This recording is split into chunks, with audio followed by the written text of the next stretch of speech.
জুম্মা মোবারক, আসসালামু আলাইকুম। একটা বিশেষ কথা বলবো, একটু ধৈর্য ধরে শুনবেন সবাই। ভাই, আপনারা আমরা যারা মসজিদে টাকা দান করার জন্য যাই, তার একটা কথা বলে রাখি, আপনারা অবশ্যই টাকাটা খুরসা করে নিয়ে যাবেন। দেখা গেছে আপনি 100 টাকা নিয়ে গেলেন, মসজিদে দান করবেন। এখন অনেক সময় মসজিদে মাইকিং করে যে ভাই অমুক লোক অসুস্থ আছেন, অমুক লোক সমস্যায় আছেন, ওনাকে একটু হেল্প করবেন।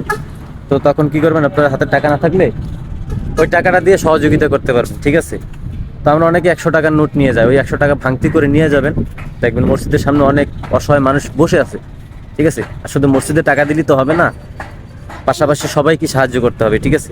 কাজেই 10 টাকা করে যদি সবাইকে দেন, মসজিদে 20 টাকা দিলেন, অসহায় মানুষকে 10 টাকা দিলেন, আবার মসজিদে মাইকিং করলো একটা লোক অসুস্থ, তাকে কিছু সহযোগিতা করবেন, তাকে 10 টাকা দিলেন, হ্যাঁ? তাহলে কি হলো, আপনি সব দিক দিয়ে সব কামাইতে পারলেন। কাজেই সবাইকে একটা কথা আমি জানিয়ে রাখলাম, আমার যদি কথায় ভুল হয়ে থাকে অবশ্যই আমাকে ক্ষমার দৃষ্টিতে দেখবেন, কমেন্টে জানিয়ে যাবেন আমি ভুল করছি কিনা। তো যাই হোক, আজকের মতো ভিডিওটা এই পর্যন্তই শেষ। আমার বাবার সাথে কিছু কথা বলবো। বাবা, কেমন আছো তুমি? বাবা, জুম্মা মুবারক বলো। বাবা, এদিক তাকাও, জুম্মা মুবারক বলো। আব্বা, বলো সবাইকে জুম্মা মুবারক। প্রচুর গরম, তো অনেক গরম। ইনশাল্লাহ সবাই ভালো থাকবেন, সুস্থ থাকবেন। আল্লাহ হাফিজ।